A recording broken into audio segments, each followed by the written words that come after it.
Sector start करने जा रहे हैं और हमारा दूसरा सेक्टर कौन सा है? इंडस्ट्री। और जो सेक्टर अभी हमने पूरा रिवाइज किया वो बचेगा कौन सा था? एग्रीकल्चर। और एग्रीकल्चर सेक्टर से पहले था हर्ष चैप्टर का बेसिक इंट्रोडक्शन। चैप्टर का बेसिक इंट्रोडक्शन है, उसके बाद हर्ष एग्रीकल्चर सेक्टर है और अब कौन सा सेक्टर आएगा? इंडस्ट्रियल। तो उस पीरियड में इंडस्ट्रियल सेक्टर में क्या क्या काम हुए हरमिंदर? सबसे पहले तो प्रणव क्या बनाया गया? Industrial policy resolution 1956। ये क्या था? अब इसे ध्यान से सुनना। एक्चुअली 1956 में इसको बनाया। तो हम ऐसा बोल सकते हैं, हरमिंदर बोर्ड पे देखो, अब एक को नहीं बोलेंगे, अभी शुरू करा है तो इसलिए अटेंशन पे करिए। 1956 के हिसाब से हर्ष ये कौन से 5 ईयर प्लान में आता है? Second 5 year plan. क्योंकि पहला 1951 में बना होगा, वो कब तक रहा होगा? 56 तक। तो ये बना सेकेंड 5 ईयर प्लान में ये रिजोल्यूशन आया। अब रिजोल्यूशन क्या था? रिजोल्यूशन बड़ा छोटा सा था कि इससे पहले अमन जो हमारा इंडस्ट्रियल सेक्टर है वो काफी एक्सप्लॉइट हुआ था। हमने पिछले चैप्टर में पढ़ा भी था कि ब्रिटिशर्स हमारी हैंडीक्राफ्ट इंडस्ट्री भी खत्म कर गए थे, कैपिटल गुड्स इंडस्ट्री भी खत्म कर गए थे और वो चाहते थे कि हम हमेशा, हर सीधे बैठो, हम हमेशा उन पर क्या रहे? डिपेंड रहे। हम उन्हें क्या भेजे? Raw material. और वो में क्या भेजे? फिनिश। इसके लिए उन्होंने हमारी मोनोपोली भी बनाई थी, जिसके लिए कैनाल बना था, स्विस कैनाल, फलाना फलाना, बहुत कुछ पढ़ के आए हो आप। तो इंडस्ट्रीज का काफी एक्सप्लॉइटेशन हो रखा था। तो 1956 में, और हमने ये भी पढ़ा था कि उस टाइम इंडिया में सिर्फ कॉटन और जूट का काम था और एक टिस्को काम कर रहा था, that is Tata iron and steel company, और इंडिया के पास कुछ भी नहीं था। तो गवर्नमेंट ने ये सोचा कि अब समय आ गया है कि इंडस्ट्रियल सेक्टर पर ध्यान दिया जाए, क्योंकि इंडस्ट्रियल सेक्टर जो होता है दीक्षा, वो देश की जान होती है, क्योंकि कुछ भी बनेगा तो अल्टीमेटली बनेगा कहाँ पर? इंडस्ट्री में। तो इसलिए प्रणव इंडस्ट्री पॉलिसी रिजोल्यूशन नाम से एक एक्ट बनाया गया। इस एक्ट के अंदर 3 काम करे सरकार ने। सबसे पहला काम क्या करा कि जो भी इंडस्ट्रीज थी उन्हें 3 फोल्ड क्लासिफिकेशन में बांट दिया। बिल्कुल अटेंशन पे करके सुनिएगा। कितने क्लासिफिकेशन में बांट दिया भाई? 3 फोल्ड। 3 फोल्ड मतलब इंडस्ट्रीज को 3 हिस्सों में बांटा। सबसे पहला था शेड्यूल 1 वाली इंडस्ट्रीज, शेड्यूल 2 वाली इंडस्ट्रीज और शेड्यूल 3 वाली इंडस्ट्रीज। अब ये क्या है? Schedule 1, schedule 2, schedule 3। शेड्यूल 1 में सरकार ने वो इंडस्ट्रीज डाली जो पब्लिक सेक्टर के अंदर आती है। अब पब्लिक सेक्टर तो आप सब समझते हो, जो हर्ष किसके अंदर आती है? इसके अंदर रेलवे था, डिफेंस था, एटॉमिक था, क्योंकि ये सब सरकार के अंदर ही आता है। तो शेड्यूल 1 में क्या क्या डाला गया? जैसे रेलवे डाला गया, डिफेंस डाला गया, एटॉमिक डाला गया। फिर सेकेंड शेड्यूल में डाली गई पब्लिक सेक्टर वाली, तो वहां आई गई थी। तो शेड्यूल 2 में कौन सी वाली डाली गई? Private sector. प्राइवेट सेक्टर के पास फर्टिलाइजर्स बनाने का बहुत अच्छा काम था, माइनिंग का काम था। ये वाली सारी इंडस्ट्रीज कौन से शेड्यूल में आ गई? सेकंड में। और जो बच गई मतलब अदर, वो अदर इंडस्ट्रीज किस में डाल दी गई? शेड्यूल 3। तो पब्लिक सेक्टर वाली 1 में चली गई, प्राइवेट सेक्टर वाली आरएन किस में चली गई? 2 में, और अदर वाली किस में चली गई? 3 में। अब एक क्वेश्चन मेरा आपसे कि सरकार ने ऐसा क्यों करा कि पब्लिक वाली शेड्यूल 1 में, प्राइवेट वाली समझ तो आ गया, ऐसा करा, पर ऐसा क्यों करेगा कोई? ऐसा इसलिए करा जाता है कि अलग अलग शेड्यूल में क्या होगा? हाँ, गवर्नमेंट को पॉलिसीज बनाने में प्रणव क्या होगी? आसानी होगी। तो इस पे ध्यान रखने के लिए अलग डिपार्टमेंट होगा। इस पे ध्यान रखने के लिए बोर्ड कहाँ है बाबू? बोर्ड कहाँ है? तो इधर देखो, उधर कहाँ है? इधर देखो, बोलो शेड्यूल 1 में कौन सी वाली इंडस्ट्री है? Public sector. शेड्यूल 2 में कौन सी है? थर्ड में कौन सी है? क्यों है ऐसे? वाई? क्योंकि गवर्नमेंट जो है वो शेड्यूल वाइज प्रणव क्या बना सके? पॉलिसीज बना। एक डिपार्टमेंट रखूंगी आरएन जो शेड्यूल 1 वालों को देखेगा, एक रखूंगी राधिका जो शेड्यूल 2 वालों को देखेगा, और एक रखूंगी तनीषा जो शेड्यूल अदर 3 वालों को देखेगा। तो काम क्या है? थोड़ा सा आसान हो जाएगा। आप तो बीएससी पढ़ के आए हो कि डिवाइड करने से काम थोड़ा सा इजी हो जाता है। तो गवर्नमेंट ने इसलिए इंडस्ट्रीज को 3 फोल्ड क्लासिफिकेशन में बांट दिया। एक और चीज गवर्नमेंट ने इस रिजोल्यूशन में पास करी, आज से पहले हमारा कुनाल कोई भी इंडस्ट्रियल एक्ट नहीं था, क्योंकि 1947 में तो इंडिया आजाद ही हुआ, इंडस्ट्रीज तो थी नहीं। तो ये हमारा पहला एक्ट था जो किसके बारे में बना था अमन? इंडस्ट्रीज के बारे में। तो इस एक्ट में इंडस्ट्रीज के बारे में ये लिखा गया कि इंडस्ट्रीज शेड्यूल 1, शेड्यूल 2, शेड्यूल 3 तीन तरीके से क्लासिफाई करी जाएंगी। और नंबर 2 कि इंडस्ट्री खोलने के लिए, वैसे आप लोगों को पता होगा फिर भी बता देती हूँ कि इंडस्ट्री खोलने के लिए आपको किसकी जरूरत पड़ेगी? गवर्नमेंट के लाइसेंस की। क्या लगा दी गई इंडस्ट्रीज पे हर्ष? Government licensing. पर अभी हम आगे चल के पढ़ेंगे प्रणव अगले चैप्टर में अमन कि 1991 में कुणाल गवर्नमेंट को ये रियलाइज हुआ कि ये उनसे गलत हो गया, मतलब ऐसा उन्हें नहीं करना चाहिए था। गवर्नमेंट लाइसेंसिंग 1956 में करी तो गई लेकिन 1991 में हटा भी दी गई, क्योंकि गवर्नमेंट को ये रियलाइज हुआ कि लाइसेंस को लोग किसकी तरह लेते हैं तनिषा? प्रेशर की तरह लेते हैं। और आदमी सोचता है यार कौन पड़ेगा लाइसेंस के चक्कर में, तो ज्यादातर लोग इंडस्ट्रियल सेक्टर में एंटर हो नहीं रहे थे। तो जब 1991 में रिसेशन आया तो सरकार को ये अक्कल आई कि नहीं यार ये लाइसेंस वाला तो हटाना पड़ेगा, क्योंकि अगर लाइसेंस रखेंगे तो लोग इंकरेज नहीं होंगे। किस चीज के लिए इंकरेज नहीं होंगे बोलो? इंडस्ट्रीज खोलने के लिए। और उल्टा गवर्नमेंट ने तो इसमें ये कर रखा था कि अगर आप इंडस्ट्री खोलोगे तब भी लाइसेंस चाहिए, और अगर आप इंडस्ट्री को क्या करोगे तेजस? एक्सपैंड करोगे तब भी लाइसेंस चाहिए। मतलब ओपन करने के लिए तो आदमी चलो एक बार ले लेगा, लेकिन एक्सपैंड करने के लिए कितनी बार सरकारी धक्के खाएगा भाई? तो इसलिए लोग इंडस्ट्रियल सेक्टर में एंटर करना अवॉइड करने लगे। तो जब 1991 में हर्ष रिसेशन आया तो अभी हम पढ़ेंगे अगले चैप्टर में कि गवर्नमेंट ने डी लाइसेंसिंग कर दी कि किसी भी इंडस्ट्री को लाइसेंस लेने की जरूरत नहीं है। पर वो बात की बात है। फिलहाल आईपीआर में क्या आया हर्ष कि हर इंडस्ट्री को ओपन करने के लिए भी लाइसेंस चाहिए मन, और एक्सपैंड करने के लिए भी लाइसेंस चाहिए। गवर्नमेंट का ये कहना था कि उन्होंने ये ऐसा इसलिए करा है जिससे कि रीजनल बैलेंस आ सके, मतलब लोग इंडस्ट्रीज खोले रूरल एरिया में भी और अर्बन एरिया में। बट जैसे मैंने कहा कि आज इसका जो रिजल्ट आया वो हर्ष क्या हो गया? उल्टा हो गया, क्योंकि गवर्नमेंट सोच रही थी कि लोग मोटिवेट होंगे बट उल्टा लोग डीमोटिवेट हो गए, क्योंकि वो लाइसेंस को वंचिका अपने पे एक रुकावट की तरह समझते थे। तो इसे बाद में चल के हटाया गया, बट इसका पर्पस ये था। और तीसरा काम जो गवर्नमेंट ने करा वो भी बहुत अच्छा था, दैट इज जो भी इंडस्ट्रीज खुल रही थी, क्योंकि भाई सभी गरीब थे, कोई ऐसा था नहीं कोई राजा था कोई करोड़पति था, तो सबका एक ही जैसा हाल था। तो सरकार ने आरएन क्या करना शुरू करा कि जो भी लोग इंडस्ट्रीज खोल रहे हैं दीक्षा, उन लोगों को कंसेशन देना स्टार्ट करा, जिससे कि लोग इंडस्ट्रीज को तनिषा खोले। अब कंसेशन देने को बोलते हैं इंडस्ट्रियल स्कूप्स देना। अब ये स्कूप्स क्या होते हैं? जैसे आपने किसी को फ्री बिजली दे दी।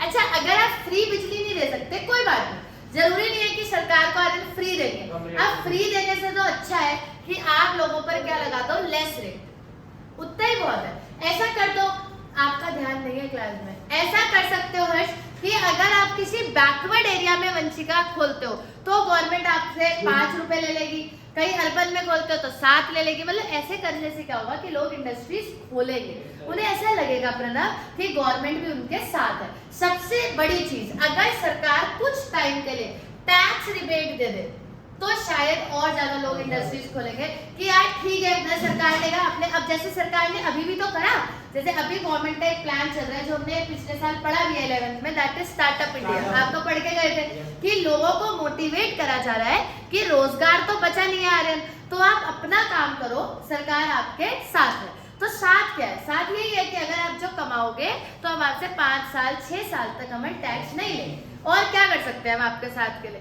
तो 5 साल तक आपके ऊपर टैक्स माफ है, तो तब तक आप अपना बिजनेस दीक्षा ग्रो कर लोगे, उसके बाद आप टैक्स भरना शुरू कर देना।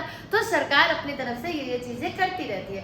ज्यादातर जमीन प्रणव सरकार की होती है, गवर्नमेंट प्रॉपर्टी है, तो सरकार कंसेशनल रेट पे लैंड, रॉ मटेरियल, बिजली, पानी, टैक्स, ये सब चीज तो सरकार के हाथ में ही है ना। तो अगर इनमें कुछ भी कंसेशन दिया जाए, कम रेट या कुछ समय के लिए माफ कर दी जाए, तो इंडस्ट्री खोलने वाले लोग ऑटोमेटिकली मोटिवेट होंगे और इंडस्ट्रीज खोलेंगे। ये वाला जो एक्ट है बेसिकली, इसका नाम क्या है अमन? IPR। What is the full form of IPR? Industry policy result. इसे क्यों बनाया गया है प्रणव?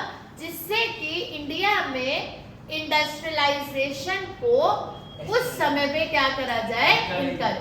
इंकरेज करने के लिए इस एक्ट को बनाया गया था। इतना ही एक्ट है, अब आप एक बार फटाफट से मुझे बताओ भाई आईपीआर की फुल फॉर्म क्या है? Industrial policy resolution. कौन से ईयर में बना? According to the planning. ये कौन से प्लान में आता है? सेकंड 5 ईयर प्लान में आता है। सेकंड 5 ईयर प्लान में आने के साथ साथ ये सबसे खास बात ये है कि इसमें 3 काम हुए। सबसे पहला परिणाम इंडस्ट्रीज को थ्री फोल्ड बोलना है। थ्री फोल्ड क्या था? बोलो बोलो सब बोलो। Schedule 1, 2, schedule 3। शेड्यूल 1 में कौन आएगा? 2 में प्राइवेट और 3 में अदर। ऐसा इसलिए करा गया जिससे कि हर शेड्यूल वाली इंडस्ट्रीज पे अलग से सरकार ध्यान दे पाए। हाँ मतलब डिवाइड करेंगे तो काम करना आसान हो जाएगा। अदर में वो आ सकती है जो पब्लिक प्राइवेट मिक्स है, जैसे बीएचएल।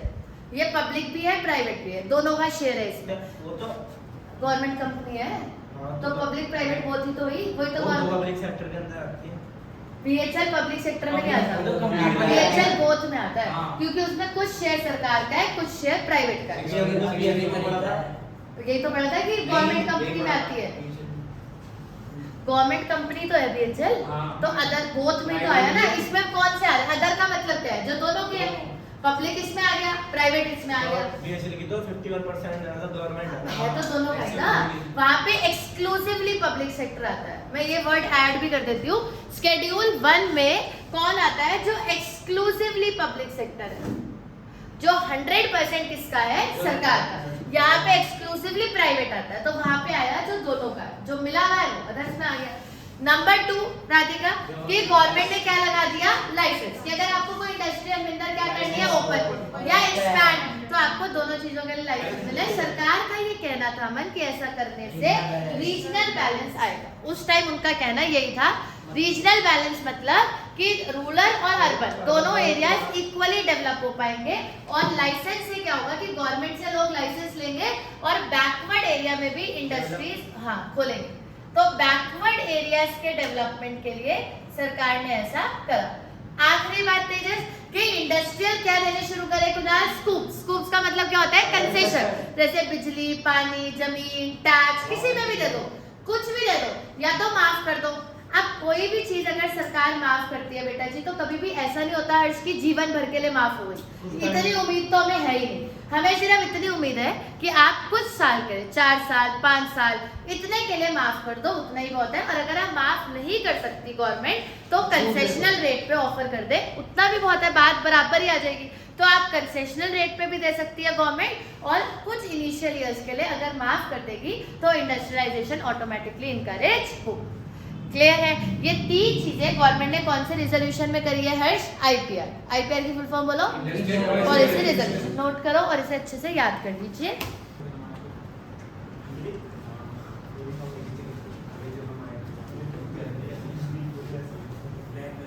हर्ष ये नोट हो गया था ना? Kunal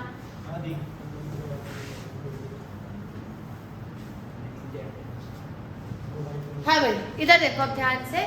next topic industrial sector का क्या आएगा दीक्षा? क्वेश्चन नंबर 2 इंडस्ट्रियल सेक्टर का क्या आएगा? एसएसआई। एसएसआई की फुल फॉर्म बताओ। Small scale industry. अब इसको जरा ध्यान से सुनना। जरा से टॉपिक बचे। अब जो मेन चैप्टर था वो तो खत्म हो गया। अब मतलब जरा से इन द सेंस कि इनमें बातें छोटी हैं, टॉपिक तो ये वेटेज 3 नंबर का ही है। तो ध्यान से सुनो। स्मॉल स्केल इंडस्ट्रीज का इतना सा कॉन्सेप्ट है कि अभी पढ़ के आए हैं हम। तो 11th क्लास में हमारा पूरा चैप्टर था जिसका नाम क्या था? Small business. याद है भाई? बीएसटी में था चैप्टर नंबर 9, 8 स्मॉल बिजनेस पूरा चैप्टर था। अभी जो क्राइटेरिया है वो ये है कि अगर किसी इंडस्ट्री का प्रॉफिट किसी इंडस्ट्री की investment less up to 5 crore है। अप टू कितना है हर्ष? 5 करोड़। बातें मत करना। इन प्लांट एंड मशीन, एक तो ये क्राइटेरिया है। और जो टर्नओवर है, टर्नओवर का मतलब क्या होता है? वैसे तो अब तक आप समझ चुके होंगे टर्नओवर का मतलब क्या होता है? सेल्स। अगर सेल्स अप टू 50 करोड़ है तो वो क्या कहलाती है?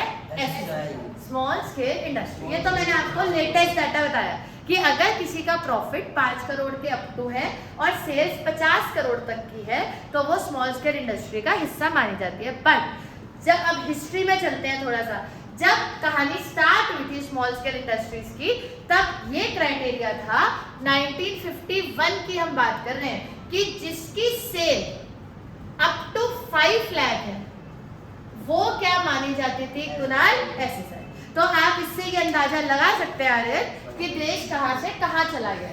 पहले सेल्स का क्राइटेरिया सिर्फ कितना, सॉरी इन्वेस्टमेंट का, पहले इन्वेस्टमेंट का क्राइटेरिया कितना था हर्ष? Up to 5 lakh. और अब ये 5 लाख कितना हो गया? 5 करोड़।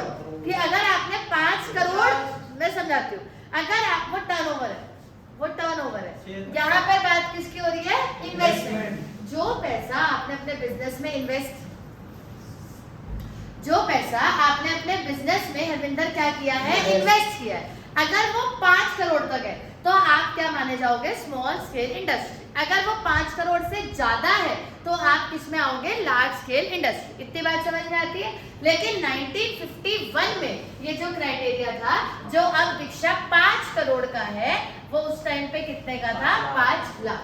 तो इससे आप पैसे की कीमत का अंदाजा लगा लो कि 1951 और 2022 पैसे का कितना इन्फ्लेशन हुआ है। मतलब पहले जो लिमिट 5 लाख थी, मतलब उस टाइम पे 5 लाख की ही इतनी कीमत होती थी जितनी आज के टाइम पे 5 करोड़ की है। तो आप इससे ही अंदाजा लगा सकते हैं। आगे की बात करते हैं। स्मॉल स्केल इंडस्ट्रीज को गवर्नमेंट इनकरेज करना चाहती थी। अभी हमने पढ़ा कि गवर्नमेंट ने इनकरेज करने के लिए इंडस्ट्रियलाइजेशन को ना आईपीआर बनाया। आईपीआर की फुल फॉर्म क्या है? Industrial policy region. वो तो बनाया, लेकिन उसके साथ साथ सरकार का जो मेन टारगेट था वो था हर स्मॉल स्केल इंडस्ट्रीज, ना कि लार्ज स्केल इंडस्ट्रीज। मतलब 1951 में जब कॉन्स्टिट्यूशन बनाया गया, सरकार ने अपनी वर्किंग स्टार्ट करी। अटेंशन बोर्ड पर बिल्कुल 100% दीजिएगा, हम ऑलरेडी इतनी बातें कर चुके हैं। तो अगर उस टाइम पर काम को जब शुरू करा गया प्रणव, तो गवर्नमेंट का मेन फोकस तब भी एसएसआई था और आज भी एसएसआई ही है। सरकार हमेशा स्मॉल स्केल इंडस्ट्रीज को ही बढ़ावा देती है क्योंकि India is a developing nation. अब सवाल ये पैदा होता है कि सरकार हमेशा एसएसआईज को ही क्यों बढ़ावा देती है? क्योंकि स्मॉल स्केल इंडस्ट्रीज जो होती हैं वो 3 E's ओरिएंटेड होती है। 3 E's ओरिएंटेड का मतलब है कि ये हमें 3 E's का फायदा देगी। एक तो ये एम्प्लॉयमेंट ओरिएंटेड होती है। अगर आप बात करो, अभी एक एक करके एक्सप्लेन करेंगे। एक तो कैसे ओरिएंटेड होती है? एम्प्लॉयमेंट। दूसरा है हरमिंदर इक्विटी ओरिएंटेड, और लास्ट आता है कि स्मॉल स्केल इंडस्ट्रीज कैसी होती है? Equality oriented. अब एक बार आप बोलो कौन सी है दीक्षा वो 3 E's? पढ़ो सबसे पहले आंसर भाई, बोलो बोलो बोलो। Employment oriented, equity oriented, equality oriented. आप बताओ कैसे? एम्प्लॉयमेंट ओरिएंटेड कैसे? कैसे? लार्ज स्केल नहीं करती। उल्टा मुझे ऐसा लगता है कि लार्ज स्केल इंडस्ट्रीज ज्यादा रोजगार देती होंगी। स्मॉल स्केल इंडस्ट्री में बैकवर्ड एरिया में होती है, पर उसका तो रोजगार से कोई लेना। जो लार्ज स्केल इंडस्ट्री होती है वो मशीन से चलती है। अब ये तो 8वीं वाले बच्चे की भाषा हो गई ना। हमारी भाषा ये है कि जो लार्ज स्केल इंडस्ट्रीज होती हैं, है कुछ वर्ड पर एग्जैक्टली वो कैपिटल इंटेंसिव टेक्निक पे काम करती है। और जो स्मॉल स्केल इंडस्ट्री, फर्क समझ आ गया? अब जब तुम अपनी कॉपी में लिखोगे कि वहाँ लेबर होती है, वहाँ मशीन होती है, एक बच्चा लिखेगा labour intensive technique, capital intensive technique, वहीं से समझ आ जाएगा कि आपके और उसके में कितना फर्क है। तो वाई एसएसआईज आर एम्प्लॉयमेंट ओरिएंटेड? क्योंकि जो स्मॉल स्केल इंडस्ट्रीज होती हैं वो तेजस किस पे काम करती है? लेबर इंटेंसिव टेक्निक पर काम करती है। यही इनकी सबसे खास बात है। जबकि जितनी बड़ी इंडस्ट्री उतनी हाईटेक मशीन है, तो सारा काम तो दीक्षा मशीन से ही होना है। लेकिन जो विलेज में इंडस्ट्रीज है, जो कॉटेज इंडस्ट्रीज है, जो स्मॉल स्केल इंडस्ट्रीज है, यहाँ पे आ रहे हैं सबसे ज्यादा लेबर को काम मिलता है। क्लियर? दूसरा आता है प्रणव इक्विटी ओरिएंटेड। अब इक्विटी वर्ड से चलो आप 12th में हो, सोच समझ के बताना इक्विटी वर्ड का मतलब क्या होता है। एक वर्ड में बताना। शेयर। इक्विटी वर्ड वो सही जगह गया बिल्कुल। इक्विटी वर्ड का मतलब होता है ओनर, मालिकाना हक को इंग्लिश में इक्विटी बोलते हैं, और जो आप कह रहे हो उसे इक्वालिटी बोलते हैं। इक्विटी का मतलब होता है मालिकाना हक। तो स्मॉल स्केल इंडस्ट्री आपको ये अपॉर्चुनिटी देती है कि आप लेस इन्वेस्टमेंट में अब मालिक ओनर ये दोनों वर्ड्स नहीं चाहिए। तीसरा है हमारे पास प्रोप्राइटर और कोई अच्छा वर्ड जो बिजनेस में हो, प्रोप्राइटर अकाउंट्स का वर्ड है, एंटरप्रेन्योर। बिजनेस में हमेशा कौन सा वर्ड चलता है, ये मैं आपको फर्क बता रही हूँ। नहीं, एंटरप्रेन्योर बीएससी और इकोनॉमिक्स में चलता है, प्रोप्राइटर वर्ड चलता है अकाउंट्स में। ये फर्क है, मतलब होना नहीं है, लेकिन आपकी लैंग्वेज का फर्क है कि आप लेस इन्वेस्ट। आपको याद है आपने बीएससी में एंटरप्रेन्योरशिप डेवलपमेंट का टॉपिक भी पढ़ा था कि आपको लेस इन्वेस्टमेंट में प्रणव ये आपको एंटरप्रेन्योरशिप का चांस देगी कि आप लेस इन्वेस्टमेंट में भी मालिक बन सकते हैं। ये चांस आपको कौन देगा, स्मॉल स्केल इंडस्ट्री। तो इक्विटी ओरिएंटेड भी हो गया और एम्प्लॉयमेंट ओरिएंटेड भी हो गया। और तीसरा आता है इक्वालिटी ओरिएंटेड। ये आरएन वाला पॉइंट है कि ज्यादातर स्मॉल स्केल इंडस्ट्रीज कौन से एरिया में होती है, बैकवर्ड एरियाज में।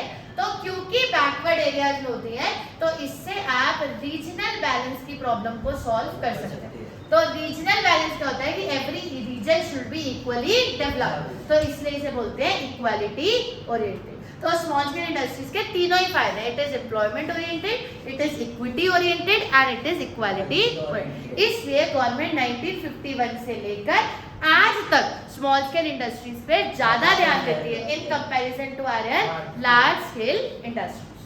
क्लियर है, ये इंडस्ट्रियल सेक्टर का दूसरा टॉपिक है। पहला टॉपिक क्या था, आईपीआर। डन। इसके बाद एक छोटी सी हेडिंग डालिए फटाफट, इंपोर्ट सब्स्टिट्यूशन। बातें मत करना, चैप्टर खत्म हो गया। तो उसमें कुछ नहीं, उसमें कुछ है ही नहीं बताने का, सिर्फ इतना ही बताना है कि क्या होता है, उसमें कोई पॉइंट भी नहीं है। इंपोर्ट सब्स्टिट्यूशन,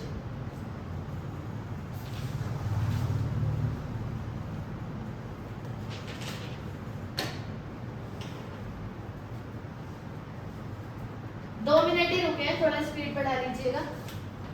और लास्ट तीसरा सेक्टर कौन सा आएगा तनिषा, फॉरेन सेक्टर, और फॉरेन ट्रेड में आएगा इंपोर्ट सब्स्टिट्यूशन, क्योंकि उसमें एक ही काम हुआ है। अच्छे से चैप्टर 1 2 को पढ़ो, 3 भी पढ़ाने के बाद टेस्ट होगा, तो ये तीनों चैप्टर इंपॉर्टेंट है। ये तीनों चैप्टर 20 नंबर के हैं, ये हमें अच्छे से आने चाहिए।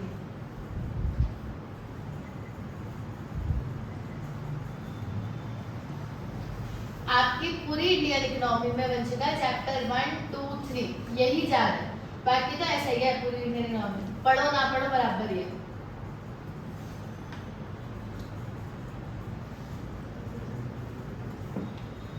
Government encourages 3 E's oriented।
कहाँ लिखा है?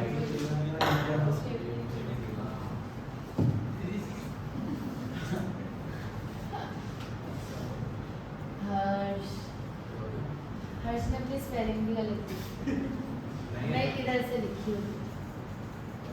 हाँ दीदी हर्ष से ये बुक चुराने को नहीं थी। बच गई मेरी बुक, मैंने सारी इसकी एक जगह ये बुक लेके जाता है, कहती तेरी है, हमारा नाम लिखा हाँ, कहे दीदी देखो ना लिखा। आपका लिखा नहीं भी हो गया। चलो तीसरा सेक्टर फॉरेन ट्रेड। रुक जा बेटा जी, मैं ये पहली लाइन ये बता मेरा रह गया। ये रह गया ये हम पर रह जाएंगे भी नहीं। रह जाएंगे। ये रख लेना है साथ में रख पीछे रह जाएंगे तुम अपनी बढ़ा लो। Import substitution.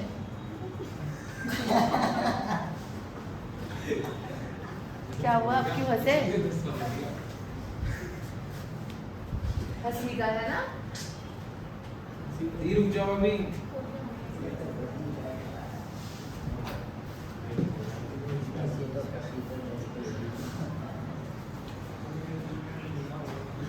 डिसाइड कर जाओ।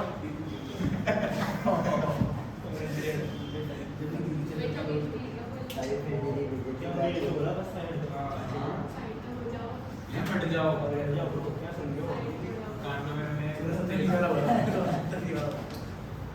चलो भाई, हाँ जी, नेक्स्ट टॉपिक क्या है? इंपोर्ट सब्स्टिट्यूशन रह गया, तो अभी किसी से लिख लेना। इधर देखो तनीषा, आखिरी बात सुन लो, इस चैप्टर की एंड करें। भाई हरमिंदर कॉन्सेंट्रेट। हाँ जी, ये वैसे आपको पता भी होगी काफी हद तक, मुझे तो दो ही बातें बतानी है कि गवर्नमेंट ने इंपोर्ट सब्स्टिट्यूशन की पॉलिसी को हरमिंदर 1951 में अडॉप्ट किया था। ये पॉलिसी आज भी चल रही है। इंपोर्ट सब्स्टिट्यूशन को बोलते हैं inward looking trade policy. Inward looking trade policy आज भी चल रही है। पहले इसका नाम था इंपोर्ट सब्स्टिट्यूशन, फिर कर दिया गया इनवर्ड लुकिंग ट्रेड स्ट्रेटेजी। फिर मोदी जी आ गए, मोदी ने सारे नाम मिला रखे हैं, तो उन्होंने इसका नाम रख दिया मेक इन इंडिया।